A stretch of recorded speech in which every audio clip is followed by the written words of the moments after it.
You are listening to the ColbyCheeZe Gaming Podcast, where I talk about whatever the hell I want, but mostly League of Legends and a bit of Minecraft.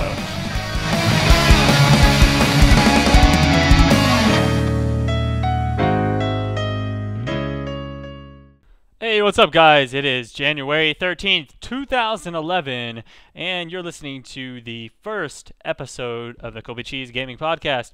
Today, I have a few things to go over with you guys, so let's just jump right into it. I wanted to go over the Alistar changes. First off, we got Gensu talking about on the forums doing a lot of changes to Alistar. He's been quite the underdog for a long time. And you don't actually see a lot of Alistar played in higher level games. You know, you don't ever hear about him being OP or anything like that. He's actually, I think, somewhere at like the bottom of the tier list as well, if you are to take a look at that. So kind of right now they're thinking of changing a few things on him, and I thought that's kind of cool because I've actually been playing Alistar myself lately. I've been just going straight ability power ratio, not any kind of tank items, just since he does have that ultimate which makes him tanky, and he's naturally got high armor and resist and that sort of thing. So first off, on his Pulverize, they're actually talking about increasing the AoE size of it while also reducing the actual stun duration. So we'll see how that works out. That's been one of the big problems with his usability. Well, actually, let's just talk about what makes Alistar not so good in the first place. So he's really hard to use. He's got a couple of bugs. A lot of times you'll actually run in and use your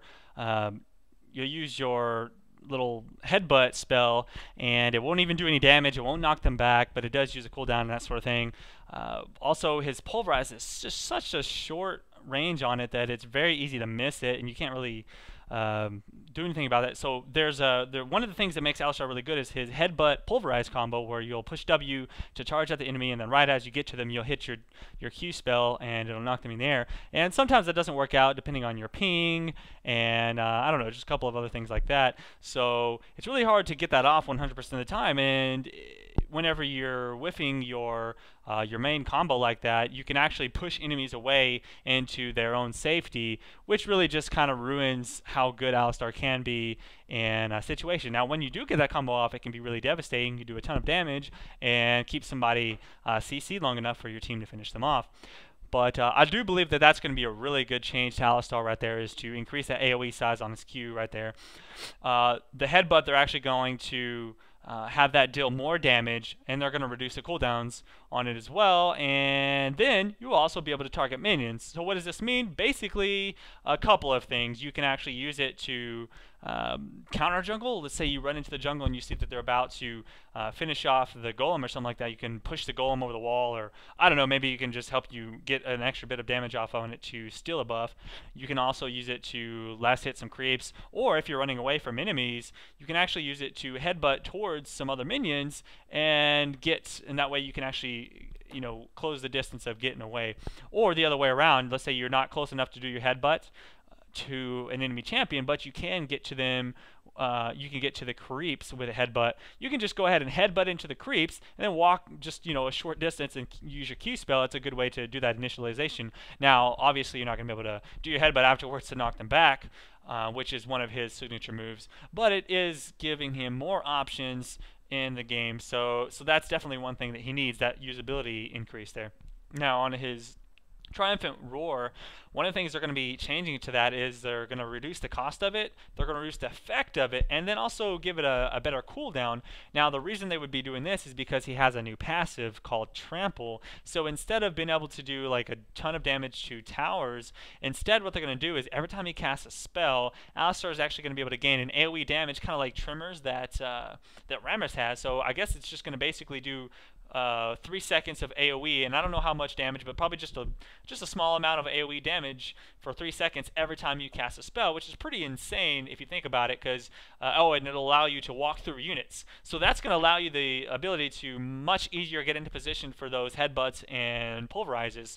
So you can just do like a Triumphant War and then walk through enemies, do a little bit of AoE damage and that sort of thing. So that's going to give him quite a bit of utility in that sense. Now, on his ultimate Unbreakable Wheel, they're actually going to add a movement speed and buff instead of an attack damage. So he's not going to be able to just destroy the crap out of towers anymore, but he will be able to do a lot more utility-based things, and it'll just make him a better tank overall. So from what I can tell, these are some really great changes to Alistar. I've been enjoying him quite a bit, and I can't wait to see if this actually goes live in the next patch, or hopefully before too long. It does look pretty cool overall. So anyways, moving on, I did want to talk about the previous champion. So last week we had Caitlyn, and so she's the sniper that they added into the game. And at first, some people thought she was good. If you can get fed on her, she's just like, another carry. Her auto attack is going to do quite a bit of damage. It's got some great range, somewhat like Ashe. Now, here's the problem. She's not a good hero. All of her spells are kind of counter powerful to her. She's just right on the verge of being a really good champion. However, there's some really, just like some usability things that just make her not that great. And actually, basically, what I want to say is, well, let's just look at her spell lineup first off. Her Q is really, really lacking in the mid and the late game, just like Element says. I'll just kind of quote him from his blog. Basically, whenever you play in her, you can her Q spell is the long range attack that it does kind of like an AoE in a long line. It's got some good range to it. All it's really good for, though, is farming minions, because if you're going to use it in a fight, it actually has a short cast time to it, so it actually stops you from doing auto attacks. You can't use it while you're on the run, so therefore it actually hurts her damage to actually stop and do that in a fight. There is absolutely no reason to stop and do that Q. So basically it's a wasted spell in a team fight, and you would only use it to farm creeps, get them low, to do a little bit of extra damage. And then not only that, her W, I believe it's her W, is her spell where she can cast out a net, and then it'll actually push her back and then slow whatever she hits with the net. Now, this is kind of a cool escape ability, and you can use it to kind of jump over short walls and things like that.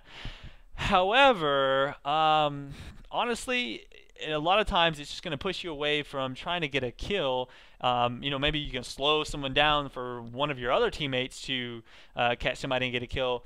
But overall, it's just not going to help her do the things that she needs to do from a carry's role. And finally, her trap. Now, this is actually a good spell to use. I can't really say anything bad about that. If it's put down correctly, it's a great stun. It gives vision. Nothing wrong with that. The next problem, though, is her ultimate. It takes such a long time to get that thing charged up so that you can start doing some damage to the enemy champions. Now, yeah, it is great whenever you can cast that thing and then get a kill off on somebody at the very end. However, there's just a few things that are crappy about it. First off, the fact that their enemy team can actually block the shot for you. That means that you have to have nobody in between you and the enemy champion, or it's just useless. So the low damage on it, and the fact that it can be blocked, and the really long cast time, I don't know, it just suffers from way too many issues for it to be very viable, to be honest. So overall, she can do some good damage if she gets items, but only with her right clicks. So if she was just given a few more tweaks, she can be a viable champion. For now, though, I'd say don't waste your IP on buying her until Riot decides to fix her up a little bit. There are way better options out there. All right, let's move on. So the next champion that Riot has announced is Renekton. And the Butcher of the Sands, they call him. He's actually the brother of Nasus. So I guess they're going to go ahead and start continuing this whole sibling rivalry thing. They had the Lux and Garen combo, and then they put in Katarina and Cassiopeia, and they just go ahead and decide to continue it with Renekton, which is the brother of Nasus. So he's pretty similar to Nasus in some of his spells, like sort of. And I was reading over the spells, and man, they look really, really cool. I think I might actually have to buy this guy because all the spells sound like it would be the type of playstyle that would be fun to me. So let's just do a quick overview and what I think of his spells and how they're going to work out. So first off, he's got Tyrant's Reach, and what that is a cleave spell. Well, okay, before I even finish that, they, instead of doing like an energy or a mana type system on him, he's actually using a new system that they just developed called Fury, and it's kind of like a warrior from World of Warcraft. So every time he attacks, he gains some Fury points. And so if you're familiar with warriors, then you can understand that concept. And then whenever he uses his fury, he can do some extra bonus effect in his abilities. He can use all of his abilities without fury. However, once he gets to, I guess like each one that uses fury, once he gets to 50 fury and uses that ability, it'll give an extra effect to the ability, and then it will use up that fury amount, and then he can continue to build it up. So anyways, now that you got that idea down, let's just read the spell. So Terrence Reach, Renekton cleaves, dealing damage to nearby enemies, and he heals for 20% of the damage that he deals. Each target that he hits will grant 5 fury up to 25. So if he's doing some attacks to a group of enemies, let's say he runs up to the caster wave, he can hit all 3 of those, and he'll gain 15 fury and heal for whatever, 20% of the damage. Now, if he's actually got 50 fury, then actually, I didn't even finish reading it. His heal amount is tripled against champions up to a hard cap, which I don't know what the hard cap is. So that's kind of cool. So he actually does extra damage to champions, I suppose. Let me look at that a little bit more. No, that's the next spell. Okay, so if he has 50 fury, when he does the spell, he'll actually heal for a large portion of the damage dealt. I don't know what it doesn't say the percentage, but and then it also consumes 50 fury. So I don't think it does any more damage, but it's basically like a big heal spell. I'm thinking this is similar to Warwick's spell, except it's an AoE cleave type spell. So that's pretty awesome. First off, it's probably going to make him viable for jungling as well. The next spell, Ruthless Predator. Renekton's next attack will swing twice, dealing a percentage of his attack damage as physical, and stunning his target for a short period of time, and this applies on hit effects. Wow, okay. So, first off, that's a good spell by itself. If Renekton has more than 50 fury, his next attack will swing 3 times, dealing a percentage of his attack damage and stunning his target for an increased duration, and it consumes 50 fury. You know what? I think they actually changed this page because they actually had the durations on here when I last read it. I'm pretty sure it said it was stunned for like 0.75 seconds, and then with the increased duration, it's stunned for like 1.5. I don't know why they changed it. Maybe because they're still testing it out and they haven't decided on that yet. But in any case, that's pretty awesome. It sounds kind of like Udyr's Tiger Stance. I don't know if it's going to do like reduced damage per swing, but it's applying on hit effects. So essentially, I don't know if that's going to apply it 3 times or if it's going to be like, like Udyr's, where it just applies it to the first one. Either way, that sounds pretty powerful right there. Just doing that extra damage, you're going to be stunning the enemy. Now, wait until I read this next one. This is really going to sound really cool to the other one. So, Slice and Dice. Okay, Renekton dashes forward, dealing physical damage to targets along the way, and then if he hits a target, he gains the ability to use Dice. Okay, so there you go. He can slice in, and anything he hits, I'm assuming, champion or a creep, it'll actually activate, it'll basically refresh his ability, allowing him to use what's called Dice, which Renekton can dash, dealing physical damage along the way, and obviously it doesn't refresh, on that second one. So, and then if he has more than 50 fury during Dice, which is the second one, then he'll deal 50% additional damage, and he'll shred the armor of the targets that he hits. So, wow, think about that now. You grab Slice and Dice, and then you grab Ruthless Predator, which was the one that stuns them. You slice in, you do damage to them, slice in behind them, you're going to do your Ruthless Predator, stun them, and then Dice back out, dealing damage on the way out. Think about that. So you got basically a free harass doing tons of damage and stunning them, getting back to safety. So it's kind of like a LeBlanc champion, but it's a melee DPS. That right there is going to be an amazing laning ability. So far, it sounds like this champion can jungle with his healing spell, or he can actually be a great laner with his harass. So I'm already excited about this champion. He's going to be an intense laning champion. He's probably going to be a great solo lane or a great lane partner. Stick this guy with like a stick him with the Janna or something like that. You can't really lose a lane with Janna on almost any hero, but hell, that's going to be sick. Sounds almost like another, another person that's going to be just as good as Pantheon. Another melee that's good as Pantheon for melee for laning, just because that stun and easy escape ability. Finally, see, we've got his ultimate. So when Renekton does his ultimate, he empowers himself with dark energies, gaining increased size and health. Hey, sound like Nasus anyone? Yeah, pretty much. So that lasts for 15 seconds, and while he's empowered, he deals additional magic damage. So I guess his spells do magic damage, apparently. He deals additional magic damage, and he generates bonus fury every second. So it makes him generate that fury so he can do the extra effects on his abilities, and he's got more health. He's got that extra damage. So that's going to make him a lot sicker. Now, it doesn't do like the AoE type stuff like Nessus' ult, but it is quite similar. It's pretty cool. And then finally, we got his passive is every time he auto attacks, he's going to gain 10 fury.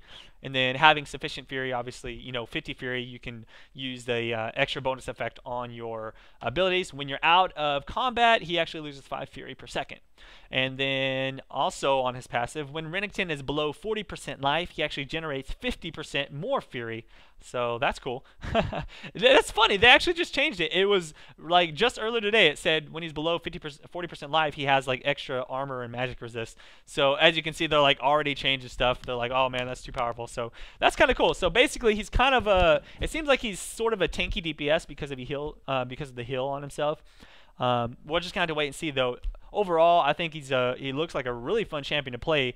And looking at the pictures, he's pretty intense looking. He's got this crazy like giant fist blade, and he's a giant alligator head. So I don't know. I think I'm gonna join. What do you guys think? Anyways, I spent enough time on Renekton and then the Caitlyn hero, so we're gonna have to wait and see next week how he turns out. The next thing I want to show you is this little picture.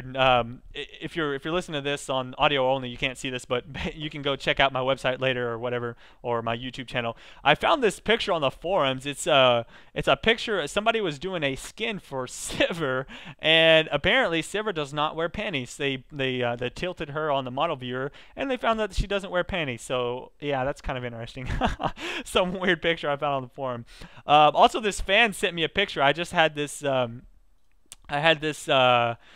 This match where I posted up on YouTube. If you guys saw it, was my my match with Alistar. My first game that I ever tried Alistar out on with Skype with my friends, and there was this one scene where my friend playing Annie, he actually runs in after a team fight behind the enemy champ. There was like 4 of them, and they were all at almost full health, and he just like runs in after we all die, and he's like, "What's up, guys?" And he just gets destroyed. It's hilarious.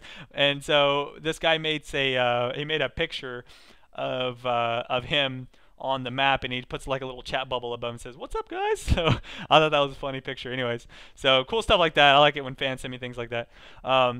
Anyhow, one more thing I want to talk about in League of Legends, and then I have some cool Minecraft news, is Magma Chamber. So I actually found on Reddit, I was looking around, and apparently there's an article on a website here, and they've released several different photos of the Magma Chamber with some different graphic updates and things that they're going to be doing to the champions as well. So they're going to, obviously they announced earlier that they're going to be doing some changes to the graphics in the game to improve the look of it and also improve performance on lower end computers. So I don't know, just kind of looking over the Magma Chamber, apparently this is going to be quite a bit bigger of a map from what I've read, and there's like, man, the jungle in this thing is intense, so this is definitely going to favor junglers. There's, let's see, 1 2 3 4 5 6 7 different jungle camps that you can get to on each side, basically. Well, there's 5 on each of your sides, and then there's like 2 in the middle creep camps that are you can see them if you're watching the image here, and then there's 2 super monsters. So I'm guessing like like a dragon and then a baron type monster, as far as that's concerned. And then there's just a standard 3 towers in each lane, and that sort of setup. And apparently instead of having bushes and things like that, they're gonna have like smoke clouds that you can hide inside of and that sort of thing. So overall it looks really cool. I'm just looking at some of the images on here, and they've got like a concept art of one of the super monsters, like this giant like flame beast or something that's chained up. So that looks really cool. I'm kind of excited for Magma Chamber. I don't know when it's gonna come out. And some people on the forums are complaining about how it's taken forever for Magma Chamber to come out. But I was actually talking to Freak the other day. We were playing some games, and he was saying that he really hates it. He wants to leak all this stuff, but obviously he can't because he works for Riot. He wouldn't tell me anything though. But basically, what he was saying was that he was saying that. He's like, man, everyone's really excited about this Magma Chamber stuff, but we've got stuff that's even cooler than Magma Chamber coming out. And so they're talking about like how they want to work on Magma Chamber, but there's all this other cooler stuff that they want to put out too. So people just don't understand that, but they can't actually release it because they don't want all their competitors to hear about it and etc. So anyways, I thought that was kind of a cool piece of information. Anyways, looking through here, you can kind of see some of the graphic updates on a couple of the different champions on this website. And obviously I'm going to put all the links at the end of this, but you can kind of watch along with me if you're watching this in the video version. But I think that the graphic update is pretty cool, especially on some of these skins like this golden Pantheon skin. Man, it looks so terrible, but the updated graphics, they look pretty cool. They kind of toned down some of the bright colors. It's a little more of a dull, not dull in a bad way, and it's more textured as well. So less gradients and more textures. I don't know. I think it's going to be a pretty cool update overall. I'm looking forward to it. I don't know when they're going to add all this stuff in, but overall, I'm pretty excited. So that's all I got to say about League of Legends. I'm just going to move on now. Apparently, just today, I found out while I was cruising around on Reddit, there's just a brand new update to Minecraft. And man, I am super excited about Minecraft updates. They added so much stuff. This is what should have been the beta right here. All the changes they added in 1.2. So far, I'm just kind of run through these really quick. They've added a bunch of different new block types and a couple of new game mechanics. So you can actually turn trees into charcoal, which is basically the same thing as coal. You can now build note blocks, which I tried those out, and so you can. There's different types of note blocks based on how you build it in the game, like which materials you use to finish off the note block, and you can make like snare drums and pianos and different things like that. And when you right-click it, and based on how many times you right-click it, it'll create like a different pitch of note, and you can hook these up to redstone, and you can create like different tunes, or you could just run up and like right-click on them and make some noises. It's really fun to play with, actually. So I'm excited to see some videos of what people made, like some kind of music machines and things like that of their own. And there's 15 different types of dyes. You can actually create these dyes now, and you can dye wool different colors, and that's going to allow you to there's like a whole spectrum, and I'll try and show an image here of somebody putting up the spectrum of colors for the dyes. And so now you can just imagine all the different possibilities of cool like designs and patterns that people are going to make in the game. There's already a bunch of cool stuff that people have done with the existing blocks, so I'm kind of excited to see what they do with the dyes. They've added a new squid monster that drops an ink sac. I don't know what the ink sac does yet, but and I haven't even seen the squid monster. I was walking around in my water on my multiplayer server, and I didn't really see one yet. So but looking at the image of them, it looks kind of weird. I guess they can like kind of float around in the water. We'll see how that goes though. See if they're like hostile or not. I haven't even looked into that. Reeds, they've actually changed the name of a reed into a sugar cane, and it still makes paper, but it can also be turned into sugar canes now because they've added a new recipe, cake. And at first when I read that, I was like, oh, the cake's a lie. He's lying about that. But apparently you can make this cake, and it's like this giant block, and you can lay it on the ground, and people can come up and they can right click on the cake, and it like does a use of it, and like each time you use it, it heals for like 2 blocks of health, and you can use it like 9 times. So that's really cool overall. You use like you use the milk buckets that you take from cows, so finally milk has a use to it now. That's kind of awesome. Some more crafting recipes. You can actually create a dispenser now, which is freaking awesome. Okay, so it looks kind of like a what am I trying to say? A furnace, basically, except you can actually place items inside the dispenser and then rig it up to some redstone, and every time you like push a button or whatever next to it, it'll just poop out an item. So if you put some, let's say you put some Pez in there, it'll no, I was thinking that the first time. I was like, Pez dispenser. No, so you can put in like some meat and then have it dispense out like a piece of meat for you. But the coolest thing is if you put snowballs or arrows or eggs in there, it'll actually shoot the item out. So you can actually create like Indiana Jones style traps where you walk by and it's like pew pew pew pew pew, and it starts shooting out arrows at you. You're like, oh my god, what am I gonna do? So I can't wait to try that out. That is awesome. I haven't actually built any. I was showing want to friend around the multiplayer server and just kind of screwing around with some of the updates. But I was watching a video of that, and it looks really awesome. I'll put a link to a video I saw where a guy created a little bit of a dispenser machine setup. They've created a new ore type that creates a new pretty block called Lapis Lazuli, and it's like a bluish type block, and I guess right now it's just a building block. I don't think it actually does anything. So another block for building. That's kind of cool. They actually changed the look of furnaces. So before, you can actually place a furnace down and it looked just like a stone flooring. Now they've actually changed it so it doesn't look like stone flooring. So for those of you who are using furnaces as secret hiding places, you better go get your items, because people are going to know they're there now. They've also added bones as a drop-in-able item, and you can turn bones into bone meal, and you can like use the bone meal and plant that in your crops to have them instantly grow. So that's kind of cool. They've added a new block called sandstone, and this is a really cool looking block. You can just combine a couple pieces of sand together, and then you can it looks kind of like a brickish type sand on the sides, and then on top it's like a smooth glassy sand surface, so you can use it as a really cool walking surface, or you can use it kind of like just like a wall with it looks like sand blocks type thing. Really cool looking block. Check it out when you get a chance. Another scary thing is you better start putting either some glass walls or like a roof on your buildings now, because spiders can now climb walls. Yeah, that's right.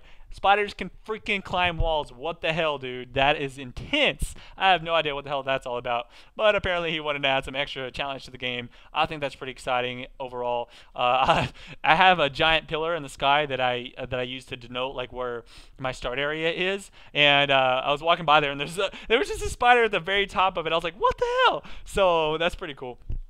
Let's see. They also added a couple of other changes. You can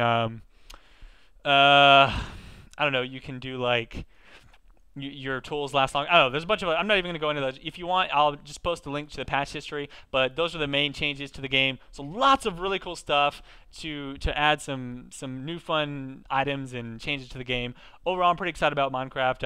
I've got a Minecraft multiplayer server that I've got running. It's private right now. I'll let some people in, but I don't want to open it up to the public because it's not a dedicated server. It's actually just running on my machine, and until I get some good mods on there that can moderate when people come in, and so we can avoid griefers, I'm not going to invite everybody in. So if I do know you, send me a message. I'll send you the IP or my Hamashi or whatever, and I'll let you in. But anyways, that's really all that mattered to me this week in gaming. For the most part, though, the only other thing I want to talk about is if you're trying to talk to me in League of Legends, I've actually just removed about 275 people off of my friends list. It just got full, and I could never add new people that I actually wanted to add to my friends list, and I kept getting spammed with messages every time I logged in. So what I've done is actually created a channel, ColbyCheeZe World, with a capital C, and if you join that chat channel in game, every time I log into League of Legends, it automatically joins that channel, so you can actually join and talk to me there if you want. And so don't be offended if you were on my friends list and I took you off. It has nothing against you. It's just I just got frustrated last night. I said screw it, and I just removed everybody. So anyways, I'm pretty sure that's about all. Other than that, I've got a lot of new stuff coming out. A lot of new stuff planned for my website, and for just like I'm gonna have a regular schedule of videos that I'm gonna be putting out now. So before I was just kind of doing stuff whenever I felt like it, but I'm pretty much planning on doing a podcast every probably like Wednesday or Thursday. I'm thinking Thursday because I wanna be able to touch on the last champion and then the next one that's coming out, and then I'll probably be streaming on about every Tuesday and Wednesday around 9 to 11 Central Time. That's what I'm planning on doing. And then every Monday I want to release a new guide type video, either for League of Legends or Minecraft or whatever this case is. And then every Friday I plan on doing like a commentary type video for League of Legends and that sort of thing. And then of course I'll be doing a couple different random like the League shorts, and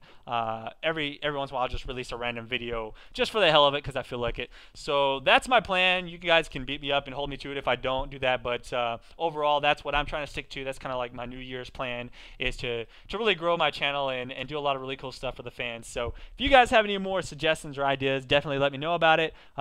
Show all your friends the deal, subscribe to it, check me out on Twitter and Facebook if you haven't already, and like I said, that's all that mattered to me this week, and check you guys for the next one. Peace out.